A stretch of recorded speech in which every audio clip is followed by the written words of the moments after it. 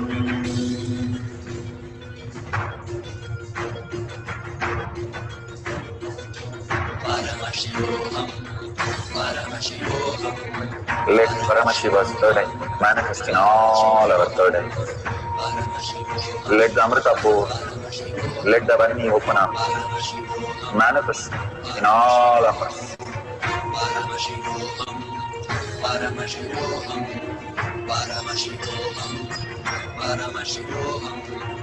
Let Paramashiva overflow, manifest the powers in all our third eyes. Om Nityananda Paramashivoham. Om Nityananda Paramashivoham.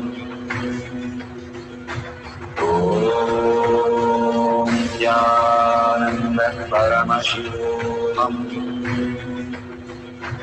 Om Nityananda Paramashivoham. Om Nityananda Paramashivoham. Om Nityananda Paramashivoham. So beautiful. Whatever you have experienced, now verify with your partner what are their likes and dislikes, what Bhagavan has shown you. You have written down and scanned their mind. Please verify with your partner and authentically take a picture of that and to share with the world. Again and again, when we authentically start manifesting powers, we start understanding there's something more than the mind. Mind constantly tells us there is something to plan, something to do, something to act. But when you are in the oneness with a self, there is absolutely nothing. It just keeps happening spontaneously as reality, auspiciousness, abundance, and no struggle and no incompletion. Such a beautiful space of oneness, abundance and auspiciousness and healing, all of them just flow through you. Once you understand that you don't have to do anything, you don't have to do anything for your dream. Same thing, you don't have to do anything that will manifest all your reality just like that. Beautifully, everything reflecting what you want and how you wanted it.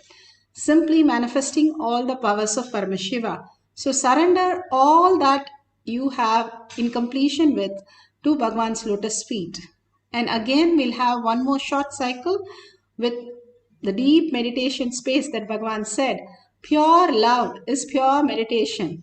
That you experience the oneness with Paramashiva and nothing but Paramashiva himself as you. Forgetting even your identity. How in the deep love you forget yourself. And same way, Bhagavan beautifully says, in the deep love with Paramashiva, you forgetting that who you are, what you are.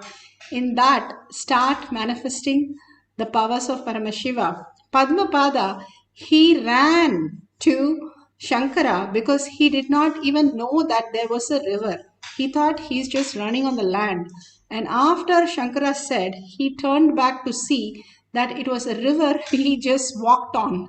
And there was lotus flower on the river wherever he put his foot. Only then he realized that his such a oneness space with Paramashiva, Adi Shankara, was such a beautiful love for Adi Shankara that flowered in him as an enlightened space itself.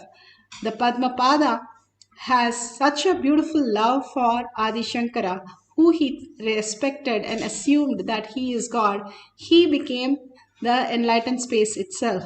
When you are chanting the Mahavakya, having that vairagya, ferociousness, not to have any other thought, dropping everything and entangling with Bhagavan, feeling the oneness continuously, the deep meditation, forgetting yourself, entangling with the Bhagavan, you experiencing the oneness, Paramashiva, PARASHAKTI, her beautiful glow, her grace on you as yourself. Simply you will start seeing that whatever you want will manifest as reality.